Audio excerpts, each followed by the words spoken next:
आज हम भारतीय इतिहास के हड़प्पा सभ्यता के पाठ के बारे में जानेंगे। इसका शीर्षक है ईंट, मनके और अस्थियां, जो कि कक्षा 12A का सिलेबस है। इसको सबसे पहले हम अगर नामकरण से शुरू करें तो हड़प्पा सभ्यता, सिंधु घाटी सभ्यता, कांस्य युग सभ्यता, सिंधु सरस्वती नदी घाटी सभ्यता के नाम से जाना जाता है।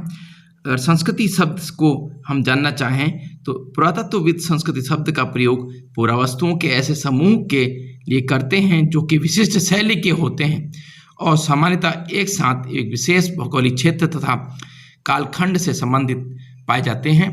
उदाहरण के लिए हड़प्पा सभ्यता अथवा संस्कृति के विशिष्ट मोहरे, मनके, बाट, माप, पत्थर के फलक, पकी हुई ईंटें आदि सब एक स्थान विशेष यथा अफगानिस्तान, पाकिस्तान, भारत में पश्चिमोत्तर मिले हैं।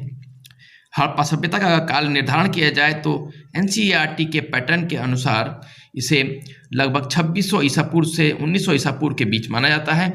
आरंभिक हड़प्पा सभ्यता को अगर विकसित हड़प्पा सभ्यता से पूर्व का माना जाता है और परवर्ती हड़प्पा सभ्यता को इसके बाद का माना जाता है और विकसित हड़प्पा सभ्यता को 2600 से 1900 ईसा पूर्व के बीच माना जाता है।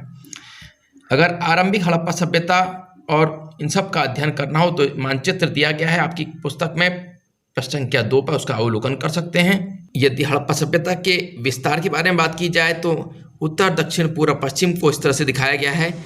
उत्तर में जम्मू कश्मीर में मांडा नाम के स्थान पर, दक्षिण में 2 स्थान को माना जाता है विशेषकर, जिसमें अलग अलग शोध के अनुसार भगतराव और दैमाबाद। वर्तमान में दैमाबाद को ज़्यादा विकसित क्षेत्र के रूप में सभी ने मानना शुरू कर दिया है।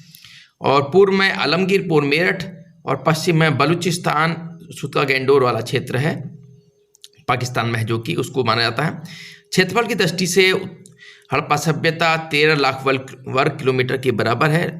और यदि हड़प्पा सभ्यता की कृषि और प्रौद्योगिकी के बारे में चर्चा की जाए तो इसके कुछ निशान आपके पश्चिमी भारत की तरफ को मिले हैं, जिसमें कालीबंगा राजस्थान, चोलिस्तान, बनावली हरियाणा से प्राप्त हुए हैं, जिसमें जुते हुए खेतों के निशान मिले हैं।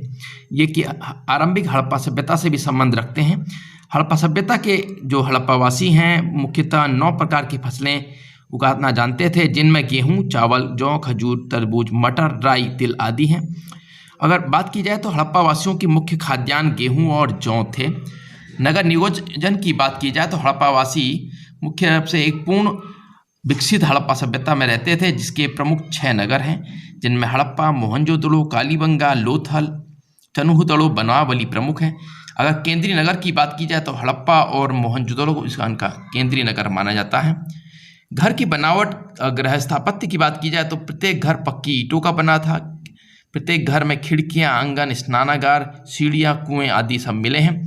सड़कों की बात की जाए तो और निकासी प्रणाली की बात की जाए तो वहाँ पर ग्रिड प्रणाली लागू थी और जिसमें जो सड़कें समकोण पर काटती थी उनके बगल से आपके नालियाँ गुजरती थी जो कि मेन होल तक जाती थी और वहाँ से शहर से बाहर को उनका निकासी होती थी। दुर्ग की बात की जाए तो विशिष्ट सार्वजनिक प्रयोजन हेतु इनका निर्माण किया जाता था। ईंटों से इसे किलेबंदी नुमा आकृति को जो है दुर्ग कहा जाता था और इसमें माना जाता है कि शासक वर्ग निवास करते थे और इनकी अगर वहाँ पर जो ईंटें प्रयोग की गई हैं उनकी अगर मोटाई का अनुपात देखा जाए तो 4:2:1 रहा है। हड़प्पा के और मोहनजोदड़ो के खोजकर्ताओं के नाम अगर जानना चाहें तो उसमें दयाराम साहनी है जो हड़प्पा के हैं और मोहनजोदड़ो के R.D. बनर्जी हैं।